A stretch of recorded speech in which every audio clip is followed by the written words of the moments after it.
नमस्कार साथियों, स्वागत है आप सभी का आपकी अपनी पाठशाला पर। आप हैं रियल न्यूज एंड एनालिसिस में देश और दुनिया की तमाम खबरों का विश्लेषण। आज के सेशन में इनकम टैक्स के नाम पर सरकार ने लोगों को ठग लिया है, कोई फायदा भी हुआ है। ऐसा मैं क्यों कह रहा हूं? क्योंकि सरकार ने हाल ही में न्यू टैक्स स्लैब में इनकम टैक्स के लिए 7 लाख तक की कमाई पर 5% का टैक्स काटने की बात कही है। मतलब 3 लाख से 7 लाख तक अगर आपकी कमाई है तो नई टैक्स रेजिम में आपके 5% की कटौती की जाएगी। पहले 6 लाख तक वाले लोगों पर ही 5% कटता था, अब 7 लाख तक कमाई है तो 5% कटेगा। और सरकार ने साथ में एक लाइन और कहा है कि हम लोग स्टैंडर्ड डिडक्शन में 75,000 रुपए का आपको लाभ दे रहे हैं। यानी 7,75,000 तक की अगर आपकी रेंज है तो 75,000 वाली जो तनख्वाह है, 75,000 अगर आपकी कमाई एक्स्ट्रा है तो उस पर तो हम टैक्स लेंगे ही नहीं। 7 लाख तक की कमाई अगर आपके पास है तो उस पर टैक्स लगेगा 5%। अब आज के सेशन में हम यह समझेंगे कि किस प्रकार से कोई व्यक्ति 7,75,000 कमा करके भी 0% टैक्स पे कर सकता है। यानी आपकी कमाई 7,75 है, सरकार कह रही है कि 3 से लेकर के 7% के बीच, 3 लाख से 7 लाख के बीच में अगर आपकी कमाई है तो 5% आपके ऊपर टैक्स लगेगा आपकी कमाई का। हम ये बता रहे हैं कि ऐसी स्थिति में क्या तरीका है जिसके चलते आपको 0 टैक्स देना पड़े। हालांकि जो तरीका मैं बताने जा रहा हूं इनकम टैक्स के जानकारों को तो बहुत अच्छे से पता है, लेकिन एक जनरल ऑडियंस इस बात को इसलिए समझे कि टैक्स स्लैब्स के क्या क्या नियम होते हैं, है ना। बाकी जो टैक्स के जानकार हैं वो इस बात को बहुत चुटकी भर का खेल है, खट से बताएंगे 87A की बात कर रहे हो, लेकिन अपन बेसिक जनरल बात कर रहे हैं, है ना। अच्छा, नंबर दूसरी बात, ओल्ड टैक्स रिजीम और न्यू टैक्स रिजीम में क्या अंतर है? सरकार क्यों चाहती है कि लोग न्यू टैक्स रिजीम में एंट्री करें? न्यू टैक्स रिजीम जिसके अंदर 7 लाख तक का अभी ये कहा गया है, इसको लोग क्यों ऑप्ट नहीं कर रहे हैं? सारी बातें आज के सेशन में चलते हैं, पूरा इतिहास इनकम टैक्स का जानेंगे, क्योंकि आज के सेशन में हम लोग बजट को एक्सटेंडेड तरीके से डिस्कस कर रहे हैं। कल रात को जब अपन ने सेशन किया था अंकित इंस्पायर इंडिया पर, तब मैंने आपको बजट के बारे में जानकारी दी थी। अब मैं आपको बजट के अंदर टैक्सेशन पर जानकारी दे रहा हूं, क्योंकि जब बजट आता है तो उसके 2 रूप होते हैं, सरकार खर्च कहां करेगी और सरकार कमाएगी कहां से। तो सरकार खर्च कहां करेगी यह जानकारी तो बजट में सब लोग चिल्ला चिल्ला के बताते हैं, सरकार कमाएगी कहां से यह हल्के से निकाल दिया जाता है। लेकिन सरकार कमाएगी कहां से, तो आंसर है टैक्सेस से, और वो टैक्सेस इनकम टैक्स में आते हैं। सरकार इनकम टैक्स से कमाना चाहती है, ठीक है साहब। अब इनकम टैक्स के अंदर सरकार के द्वारा जो छूट दी गई है वो सुर्खी बन गई है। सरकार की तरफ से जारी डेटा के अनुसार अब लोगों का टैक्स में बचत होगा, क्योंकि पहले 6 लाख तक ही 5% कटता था, अब 7 लाख तक 5% कटेगा। आप में से कुछ लिसनर्स ऐसे भी हो सकते हैं जिन्होंने कमाना ही शुरू ना किया हो, वो कहेंगे मेरे किस काम की है चीज। जान लीजिए, कमाना तो अल्टीमेटली आपको भी है, भविष्य के लिए समझ लीजिए, ठीक है। दोनों प्रकार के लोग इस बात को जरूरी समझें कि सरकार ने इनकम टैक्स को लेकर क्या कहा है। पहले मैं आपको बेसिक जानकारी इनकम टैक्स की देता हूं, फिर हम आगे बढ़ेंगे और सारी जानकारी को आसान भाषा में समझने का प्रयास करेंगे। कर, टैक्स जरूरी क्यों होता है? भाई, हमने अपनी तरफ से एक सरकार चुनकर भेज दी, जनता का, जनता के द्वारा जनता के लिए शासन। हमने कहा डेमोक्रेसी में रहते हैं, डेमोक्रेसी में रहते हैं तो हम लोग अपने ऊपर एक सरकार भेजते हैं खुद में से निकाल करके, जाओ हम पर राज करो। अब आपको भी पता है कि अगर किसी को आपने राज करने की जिम्मेदारी दे दी तो उसको पैसे की जरूरत पड़ेगी, क्योंकि राज बिना पैसे के थोड़ी होता है। मतलब आपको सड़कें बनानी है, आपको सुरक्षा की व्यवस्था करनी है, आपको सब स्वास्थ्य के लिए, आपको शिक्षा के लिए पैसा खर्च करना है ना भाई। पैसा खर्च करना है तो पैसा कौन देगा? तो पैसा आप ही लोग देंगे। यानी जिस जनता ने अपने लिए एक चुनकर सरकार भेजी, उस सरकार से कहा चिंता मत करो, आप तो काम करो जी, काम करने का पैसा भी हम ही लोग देंगे। और ये पैसा हम 2 प्रकार से देते हैं। कुछ तरीके डायरेक्ट हैं कि साहब मुझसे ही ले लो, मैंने इतना कमाया था, मेरी कमाई का इतना % सरकार आपका हुआ। और एक इनडायरेक्ट तरीका, देखो यार मुझे मत बताना मुझसे कितना लिया है, मुझे बिना बताए पैसा काट लो। बोले जैसे कोई वस्तु मैंने यूज करी, आपने उस वस्तु से पैसा ले लिया। मतलब कहा कि अगर मैंने ये स्विचर यूज कर रखा है तो आपने स्विचर बनाने वाले से पैसा ले लिया, मुझे ये महंगा पड़ा, मैं खुश हूं कि ये वस्तु की कीमत है, लेकिन असल में मुझे पता है कि ये टैक्स लगने के कारण महंगी पड़ी है, मैं लेकिन हैप्पी हूं। इनडायरेक्टली ले लो या डायरेक्ट मेरे से पैसे मत लो। सरकार 2 प्रकार से आपसे पैसे ले लेती है, ठीक ठीक है साहब, आपने ही चुना है सरकार को, इसलिए सरकार आप पर सुविधाएं विकसित करने के लिए खर्च करना चाहती है और खर्च करने के लिए वो टैक्स कटौती करती है। तो क्या टैक्स चुनी हुई सरकार ही करती है? अजी नहीं साहब, इसका इतिहास बहुत पुराना है। चूंकि आज के सेशन में हम इनकम टैक्स की वसूली बात कर रहे हैं, तो ऐसी स्थिति में इनकम टैक्स के बारे में ही आज का सेशन है कि इसका इतिहास क्या है। अगर कोई व्यक्ति कमाता है तो टैक्स देता है, तो कमाने और टैक्स देने के नियम क्या हैं, इसके बारे में आज के सेशन में हम चर्चा कर रहे हैं। ठीक है ना, आयकर चुकाने के लिए ही लोग इनकम टैक्स रिटर्न फाइल करते हैं कि भाई हमने इनकम टैक्स भर दिया। ठीक है, इसका कोई संवैधानिक प्रावधान भी है क्या कि मतलब टैक्स ना चुकाएं तो हमको कोई कानूनी रूप से पकड़ लेगा, कुछ कर लेगा? बिल्कुल, कानून में बकायदा मेंशन है, संविधान की अनुसूची 7 में, जहां केंद्र सरकार के लिए विषय वस्तु लिखी गई हैं, उसमें लिखा गया है कि कृषि के अलावा जितने भी प्रकार की इनकम है उस पर टैक्स लगेगा और उसकी वसूली डायरेक्ट टैक्स के रूप में इनकम टैक्स के अंदर की जाएगी। क्या इनकम टैक्स की वसूली किसी कानून से भी ड्रिवन है क्या? आंसर है जी हां। कौन से कानून से है? तो इनकम टैक्स एक्ट 1961 से ड्रिवन है और इनकम टैक्स कानून 1962 के अंदर इसकी विस्तृत जानकारी दी गई है। मतलब आज जो हमारा पैसा कटता है वो आईटी एक्ट के तहत कटता है 1961 और 62 में, जिसकी डिटेलिंग दी गई है। और तो और ये जो सारी जानकारी है इसको कंट्रोल करता है केंद्रीय प्रत्यक्ष कर बोर्ड, जिसको आप सीबीडीटी कहते हैं। वो समय में संबंध पर इसके अंदर जानकारी देता रहता है। ठीक है साहब, चलिए आगे बढ़ते हैं। एक रिकॉर्ड है 8.18 crore income tax record file किया गया 2023-24 में। इसका मतलब इतने लोगों के द्वारा, 8 करोड़ लोगों के द्वारा आईटीआर भरा गया है। आईटीआर 8 करोड़ लोगों के द्वारा भरा गया है, ऊंट के मुंह में जीरे के समान है। 144 करोड़ की आबादी है, उसमें से 8% लोग ही हमारे देश में, 8 करोड़ 5% ही बन रहा है, 14.70, हाँ 5 से 6% लोग ही आईटीआर फिल कर रहे हैं। यह कोई बहुत बड़ी बात नहीं है, लेकिन बड़ी बात इसलिए है कि लगातार यह नंबर बढ़ता जा रहा है। सरकारी प्रयास से डायरेक्ट टैक्स पे करने वालों की संख्या बढ़ती जा रही है। ठीक है साहब, थोड़ा सा इसका हिस्ट्री भी जान लीजिए। आज से 164 साल पहले देश में पहली बार इनकम टैक्स के लेकर के कानून आया था। 1860 में अंग्रेजी अफसर हुआ करते थे जेम्स विलियम्स, जिन्होंने जब बजट पेश किया था उसी समय इन्होंने इनकम टैक्स की बात की थी। जेम्स विलियम्स असल में एक अर्थशास्त्री थे जिन्हें ब्रिटिश गवर्नमेंट ने इंडिया भेजा था जब इंडियन गवर्नमेंट का खर्चा बहुत बढ़ गया था। इन्हें वित्त मंत्री बनाकर भेजा था।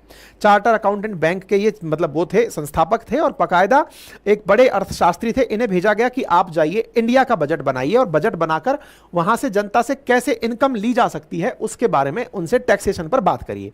इस काम के लिए यहां आए और इन्होंने अपनी तरफ से इनकम टैक्स का कानून जोड़ा, जिसमें कहा कि 200 रुपए तक की सालाना कमाई वालों को इनकम टैक्स में छूट दी जाएगी। और यह जानकारी उन्होंने 1860 में तय कर दी थी। 1961 तक यह कानून लागू रहा। उसके बाद में फिर हमने अपने अपने कानून बनाए। वर्तमान में जो कानून है उसमें 298 धाराएं, 23 अध्याय और कई महत्वपूर्ण प्रावधान जुड़े हुए हैं। ठीक है, फिर यह इसका एक लंबा चौड़ा इतिहास रहा, सेना का इतिहास रहा, हमारे देश की आजादी के समय संघर्ष का इतिहास रहा। लेकिन कुल मिलाकर जो बड़ी बात है वो यह है कि जेम्स विलियम्स के समय में पहली बार देश के अंदर इनकम टैक्स की बात कही गई थी। ठीक है साहब, देश की आजादी से और अब तक की अगर हम बात करें तो उसमें प्रमुख प्रावधान क्या हैं? तो देखिए, जेम्स विलियम्स ने सबसे पहले इनकम टैक्स इंट्रोड्यूस किया। 22 में सबसे पहले कॉम्प्रिहेंसिव इनकम टैक्स का कानून स्थापित किया। 24 में सीबीडीटी की तरह से central board of revenue act को कॉन्स्टिट्यूट किया गया। 46 में ग्रुप ए ऑफिसर्स जो टैक्स के लिए काम करेंगे उनकी नियुक्ति शुरू हुई। 1957 में आईआरएस ऑफिसर्स, जिन्हें इंडियन रेवेन्यू सर्विसेज में आप जानते हैं, इनके लिए प्रॉपर तरीके से कॉलेज की स्थापना हुई। 1981 के अंदर कंप्यूटेशन शुरू किया गया इनकम टैक्स डिपार्टमेंट के द्वारा। 2009 के अंदर सेंट्रलाइज्ड प्रोसेसिंग सेंटर बेंगलुरु के अंदर स्थापित किया गया। 2014 के अंदर एक वेबसाइट इनकम टैक्स डिपार्टमेंट के द्वारा लॉन्च की गई। 2020 के अंदर विवाद से विश्वास स्कीम लॉन्च की गई। 2021 के अंदर न्यू ई फाइलिंग पोर्टल लॉन्च किया गया। मतलब एक प्रकार से कुल मिलाकर यह समझिए कि इनकम टैक्स का लंबा चौड़ा इतिहास है। आज हम इसी इनकम टैक्स पर चर्चा कर रहे हैं। आसान भाषा में समझिए, पैसे कितने कमाएं जिस पर सरकार को अपन से हिस्सा दें। पता चल रहा है हम इतना कमाते ही नहीं है जिससे कि हम पैसा दे पाएं, तो सरकार ने इसके लिए एक नियम बना रखा है कि अगर भाई आप 3 लाख रुपए तक ही कमाते हो ना, तो आपसे हम एक भी पैसा नहीं लेंगे, परेशान मत रहो। यह है न्यू टैक्स रेजीम। और 3 3 लाख से 7 लाख की रेंज में कमाते हो, यानी कि आपकी सालाना इनकम 3 लाख से 7 लाख के बीच में है, तो हम उस पर 5% टैक्स काटेंगे। पहले ये इस इनकम जो है ये 6 लाख रुपए तक हुआ करती थी, 3 से 6 के बीच में कमाते हो तो 5% कटेगा।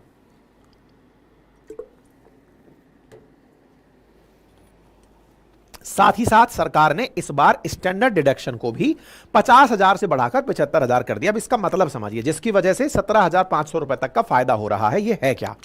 देखो, मान लो आपकी कमाई 3 लाख रुपए से कम है, मतलब आप विद्यार्थी वर्ग में हैं या फिर बहुत ही कम कमाई पर, तनख्वाह पर काम कर रहे हैं, तो आपके ऊपर कोई टैक्स लायबिलिटी नहीं है।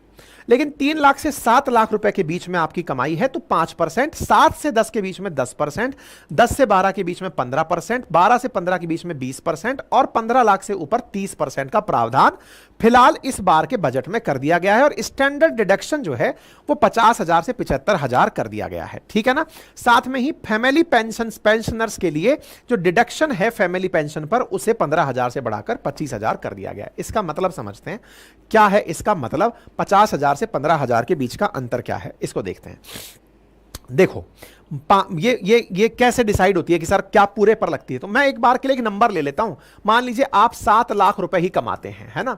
अब 7 लाख रुपए आपकी कमाई है तो इनकम टैक्स कैसे दिया जाता है कि 7 लाख में से 0 से 3 की रेंज में जो पैसा कमाया उस पर 0 टैक्स दिया जाएगा, ठीक है साहब। अच्छा, तो 7 लाख में यहां से ऊपर कितना पैसा दिया आपने? 3 से 7 के बीच में आपने पैसा दिया 4 लाख, तो 4 लाख पर 5% टैक्स। 5% टैक्स कितना हुआ? 20,000 रुपए। सरकार कह रही है कि आप अपनी कमाई में से 20,000 रुपए अब मुझे दे दो। याद रखने की बात यह है कि ये 7 लाख पर 5% नहीं लिया जाता। मतलब जो लोग नहीं जानते टैक्स कैसे कटता है वो थोड़ा सा बेसिक जान लीजिए। मैं आपके सीए के रूप में काम नहीं कर रहा हूं, आसान भाषा में ये बता रहा हूं टैक्स कैसे कटता है ना।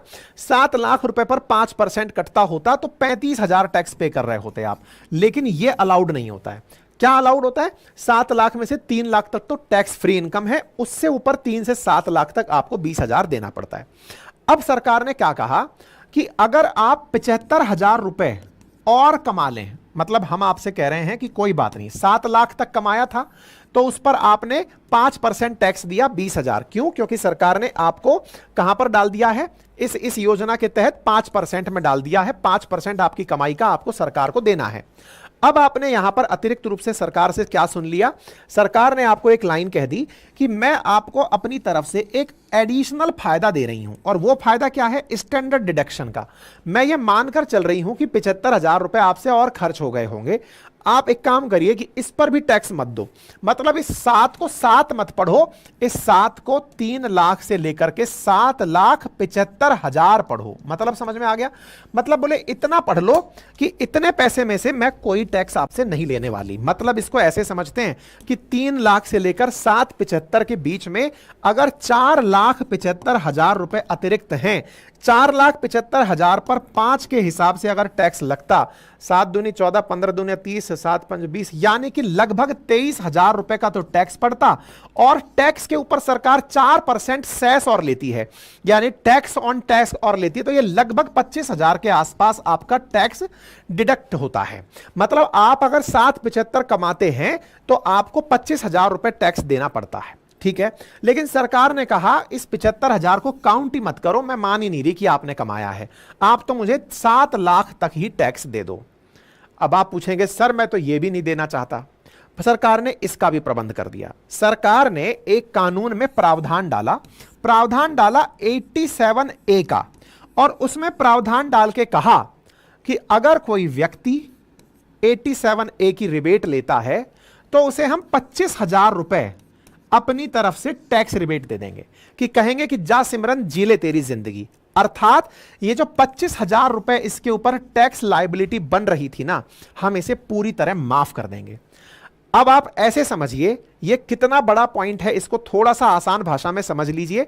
और यह है कि यदि आपने न्यू टैक्स रेजीम के तहत, 2020 में सरकार ने एक नया प्रबंध किया था। मैं न्यू टैक्स रेजिम और ओल्ड टैक्स रेजिम क्या है वो भी समझाऊंगा। फिलहाल के लिए समझिए कि इनकम टैक्स में जिसकी आज हम बात कर रहे हैं, जो कि सरकार के द्वारा बजट में लाया गया प्रावधान है 3 से 7 के बीच में 5% का, अगर आपको 5% भी नहीं देना है तो इसका सरकार ने प्रावधान दिया कि 87A के तहत आप हमसे रिबेट ले सकते हो। क्या रिबेट ले सकते हो कि 87A के तहत मैं 25,000 रुपए तक का टैक्स ही माफ कर दूंगा। यानी कि ये जो टैक्स बन रहा है ना 25,000, मैं माफ ही कर दूंगा। तो आप कहेंगे तो सर कोई टैक्स क्यों ही देगा, फिर तो हर आदमी चाहेगा कि ये माफी हो जाए, 87A के तहत माफी चाहेगा। बिल्कुल सही है, हर आदमी ये रिबेट लेना चाहता है। इसका मतलब साफ है कि हमारे देश में 7 लाख रुपए तक की तो इनकम टैक्स फ्री है, क्योंकि 87A ऑलरेडी लगा हुआ है, और फिर इसमें 75,000 और जोड़ दो। इसका मतलब यह हुआ कि अगर आप अपने देश में 7,75,000 रुपए तक कमाते हो तो आपको कोई टैक्स नहीं देना, नो टैक्स लायबिलिटी। क्या आपको मेरी बात समझ में आ रही है? तो फिर आपके दिमाग में एक बड़ा प्रश्न बनेगा, आपने तो चिल्ला के कह दिया नो टैक्स लायबिलिटी, तो फिर यहां पर निल लिखा हुआ है, यहां पर 5% लिखा हुआ है, या तो आप ज्यादा समझदार हैं या सरकार बेवकूफ है।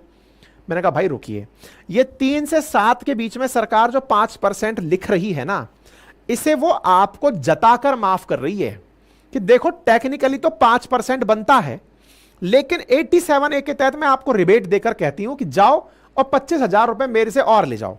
मतलब एक प्रकार से सरकार आप पर एहसान कर रही है, यह दिखाने के लिए 5% लिखा गया है। लेकिन सर मैं एहसान नहीं चाहता, नहीं चाहता तो मतलब 87A का रिबेट सरकार आपसे 5% वसूलेगी। अच्छा, तो इसका मतलब ये तो मैंडेटरी नहीं है, वॉलेंट्री है। मैंने कहा और नहीं तो क्या, लेकिन इसमें एक खेला है, और खेला क्या है, आपकी कमाई 7,75,000 तक है, आप 87A का बेनिफिट लेकर, क्योंकि जेब से कोई टैक्स नहीं देना चाहता, ऐसी स्थिति में आप उसको रिबेट देकर 25,000 का लाभ लेना चाहते हैं। लेकिन 25,000 से लाभ को तो आपने दिमाग में रख लिया, कल को गलती से आपकी तनख्वाह हो गई 7,76,000 रुपए। अब अगर 7,76,000 रुपए आपकी तनख्वाह बैठ गई एक साल की, तो आपको पता है जनाब, आपका ये 25,000 रिबेट जीरो हो जाएगा।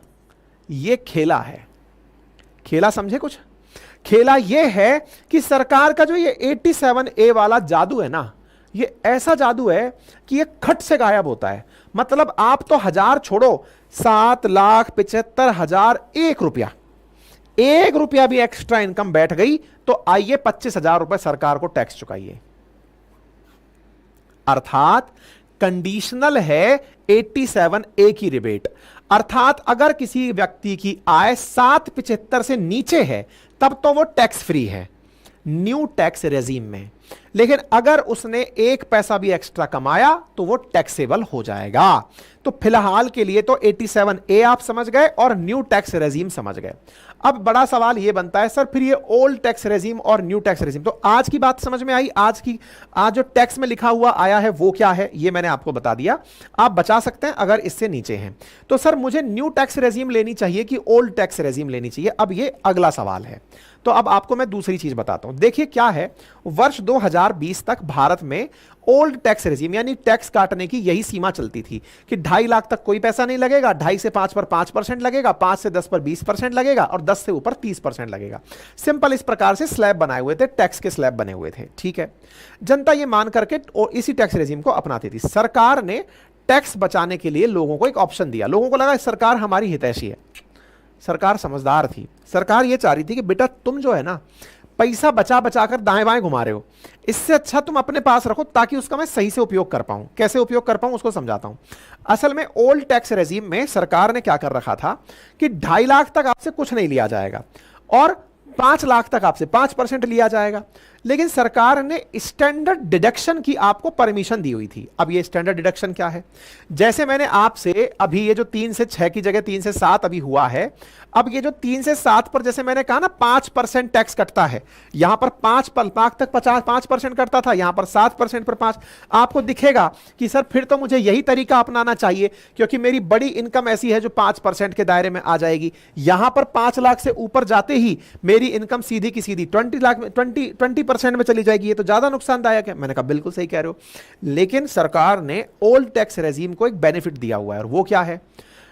आप अपने टैक्स रिबेट्स का लाभ उठा सकते हो, यानी कि स्टैंडर्ड डिडक्शंस में जैसे 75,000 रुपए मैंने दिखाया कि 75,000 का लाभ ले सकते हो, ऐसे बहुत से अन्य लाभ भी हैं ओल्ड टैक्स रेजिम में। जैसे अगर आपने मकान कर्जे पर लिया है, आपने कर्जे की किस्त चुकाई है, उस पर आपका ब्याज जा रहा है, अगर 2 लाख रुपए तक सालाना ब्याज आप पे करते हो, उदाहरण के लिए अगर आपकी इनकम थी 10 लाख रुपए, आपने एक मकान खरीदा और उस मकान में 2 लाख रुपए का केवल और केवल आपने ब्याज चुकाया 2 लाख रुपए का, ठीक है, आपने किस्त बनवा रखी थी, 2 लाख का ब्याज चुकाया।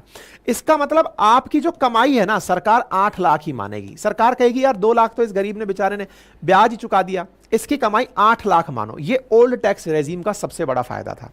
इसके साथ साथ ओल्ड टैक्स रेजिम में आपकी आय को और कम करने के कई तरीके थे, जैसे 80C के तहत रिबेट, जैसे 80D के तहत रिबेट, जैसे 80G के तहत रिबेट। ये कुछ इनकम टैक्स के प्रावधान हैं जिसके तहत रिबेट दी जाती थी। जैसे 80C के तहत रिबेट में कहा गया कि अगर आप लोग चाहते हैं कि आपने कोई इंश्योरेंस ले रखा है, कोई बीमा ले रखा है, उसका जो प्रीमियम जा रहा है ना, उसको हम यहां पर टैक्स रिबेट में काउंट करेंगे, उसकी एक सीमा सेट कर दी।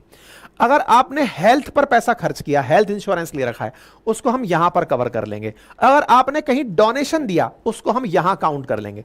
तो होता क्या था ना, तमाम प्रकार की जो रिबेट्स हैं, उन रिबेट्स को कटाते लोग अपनी तनख्वाह को बहुत नीचे ले आते थे, और बहुत नीचे ला करके उसका स्लैब ही बेचारे का 5 लाख से नीचे ले जाते थे। 5 लाख से नीचे ले आए, 5 लाख से नीचे आते 5% लग रहा है, और 5% वालों पर 87A लागू होता है ओल्ड टैक्स रेजिम में। जैसे न्यू टैक्स रेजिम में 87A लागू हो रहा है, ऐसे ही 5% वालों पर ओल्ड वालों में 87A लागू होता है। यानी कि 2.5 से 5 के बीच में जो 2.5 लाख है, उसके ऊपर सरकार के द्वारा 5% यानी 25 पंजे 125, 12,500 रुपए का टैक्स रिबेट दिया हुआ है। यानी कि 5 लाख तक की अगर कमाई है तो वहां तक आप उसे फ्री करा ले जा सकते हैं 87A के प्रावधान के तहत, ठीक है। तो ये सरकारी प्रावधान थे जिसके चलते लोग ओल्ड टैक्स रेजिम को फायदे में लेते थे। इसका मतलब यह हुआ कि अगर आप लोग बहुत सारी तरह की कटौती कटाते हैं, मतलब आपकी ब्याज कटौती चल रही है, HRA कटौती चल रही है। जैसे HRA पर भी सामान्यतः माना जाता है कि जो बेस पे है उसका लगभग 40% तक अगर आप HRA ले रहे हैं तो उसको टैक्स रिबेट में फायदा मिलता है ना। तो एक तरह से यह कहा गया कि अगर आपने मकान पर ब्याज चुकाया हुआ है, बोले सर मैं ब्याज भी चुका रहा हूं और HRA भी ले रहा हूं, यह कैसे संभव है? यह ऐसे संभव है कि आपकी नौकरी किसी दूसरी जगह, आपने मकान कहीं दूसरे शहर में खरीद लिया, कहीं मकान खरीदा तो उस पर तो आपको ब्याज पे कर रहे हो, लोन लिया हुआ है तो ब्याज से ब्याज रिबेट मिल गई, और आप कहीं किराए पर रह रहे हो तो किराया आप चुका रहे हो, उसका आपको टैक्स मतलब HRA के तहत लाभ मिल गया, तो HRA का जो टैक्स रिबेट है वो मिल गया, आप टैक्स स्लैब से नीचे आते चले गए, ठीक है। इसके अलावा टैक्स को बचाने के लिए आपने बहुत से इन्वेस्टमेंट कर रखे हैं, कहीं बीमा लिया हुआ है, कहीं कुछ किया हुआ है ना, कहीं दान कर दिया, कहीं गौशाला में दान कर दिया, कहीं किसी पॉलिटिकल पार्टी को दान कर दिया। इस प्रकार से दान करके आप अपनी कमाई को नीचे लेते आए 5 लाख पर ला करके, और वहां पर 87A का लाभ ले लिया, और 87A का लाभ लेकर के तुरंत आप टैक्स फ्री हो गए कि साहब अपन तो मुक्त हो गए, ठीक है। यह तरीका ओल्ड टैक्स रेजिम में काम आता था। लेकिन अभी के लिए क्या हो रहा है? अभी के लिए क्या हो रहा है, सरकार न्यू टैक्स रेजिम लाई और उसने इनमें से बहुत सारे टैक्स के लाभ हटा दिए। बोले देखो आपकी कमाई 775 तक है ना, न्यू टैक्स रेजिम के लिए कहा गया अगर आपकी कमाई ज्यादा नहीं है, और एक तरह से यह समझिए कि आप इतने सारे रिबेट्स में पैसा इन्वेस्ट नहीं करना चाहते, जैसे 80C में चाहिए तो 80C में रिबेट के लिए आपको पहले प्रीमियम भी तो पे करना पड़ेगा। मान लो किसी की 10 लाख कमाई है, 2 लाख तो वो ब्याज ही पे कर रहा है, 2 लाख ब्याज पे कर रहा है तो कुछ तो प्रिंसिपल भी पे कर रहा होगा। हाँ, मैं यहां पर एक चीज और बता दूं, प्रिंसिपल जो पे किया जाता है उस पर भी रिबेट ली जा सकती है, मतलब उसका सेक्शन अलग होता है इनकम टैक्स के एक्ट के अंदर, उस पर भी रिबेट ली जा सकती है। HRA वाले सेक्शन में जाकर उसकी रिबेट ली जा सकती है, 2 लाख वाले सेक्शन में वो नहीं आता है ना, इंटरेस्ट पेमेंट वाले में नहीं आता है। तो इसमें क्या है, सरकार ने कहा कि आपकी 10 लाख कमाई है, 2 लाख का ब्याज चुका रहे हो, मान लो कि 1 लाख का प्रिंसिपल भी चुका रहे हो, 3 लाख तो आपका यहां उड़ गया, बचा कितना? 7 लाख। 7 लाख बचा, 7 लाख में से आपने कहा कि साहब मैंने 1 लाख के बीमा ले लिए, हेल्थ बीमा ले लिए, बचे कितने? 6 लाख। आप कह रहे हो फिर मैंने साहब डोनेशन कर दिए 1 लाख के, बचे कितने? 5 लाख। और 5 लाख कह करके कह रहे हो सर अब मुझे टैक्स फ्री कर दो। बोले भाई आपने अपना इतना पैसा जो अटका के छोड़ दिया, 5 लाख रुपए जो अटका के छोड़ दिया, उससे आपका कंजप्शन लो हो गया ना, आप खर्च ही नहीं कर रहे, अब तो आपने सब सेविंग में डाल दिया, सब सेविंग में डाल दिया तो इकोनॉमी कंजप्शन से ग्रो होती है। आप जितना खर्च करोगे उतना इकोनॉमी ग्रो होगी, आप खर्च करोगे तो डिमांड रेज होगी, डिमांड रेज होगी तो सप्लाई के लिए इंडस्ट्रीज ग्रो करेंगी। तो सरकार ने दूसरा प्रावधान रखा कि क्यों खामखा पैसा इन्वेस्ट कर रहे हो, 7.5 लाख रुपए तक हम आपसे एक भी पैसा नहीं ले रहे, तो खामखा मैं साहब इंश्योरेंस में भी लगा पड़ा हूं और मैंने ये भी लगा दिया और वो भी लगा दिया। अपने पास पैसा रखो, और पैसा जो है ना वो चंचलता लेके आता है। अकाउंट में पैसा है तो खर्च होता है, खर्च होता है तो आप मार्केट में कंज्यूम करने के लिए बैठोगे, और भागोगे तो वही पैसा सरकार को नजर आ रहा है कि आजा इस पैसे से अपन और धंधे बड़े बनाएंगे, इसलिए न्यू टैक्स रेजिम लाई गई थी। ठीक है, तो इस बार सरकार ने क्या किया है, टैक्स स्लैब को बढ़ावा दिया है, टैक्स स्लैब में 7 लाख तक का वो कर दिया है। अब ये सारी बातें मैंने आपको समझा दी हैं। ठीक है, चलिए हो गया ये। बाकी इकोनॉमिक्स, हिस्ट्री, ज्योग्राफी, पॉलिटी मेरे द्वारा पढ़ाई हुई है, चाह करके आप चाहें तो यूज कर सकते हैं, अपनी पाठशाला एप्लीकेशन पर उपलब्ध है।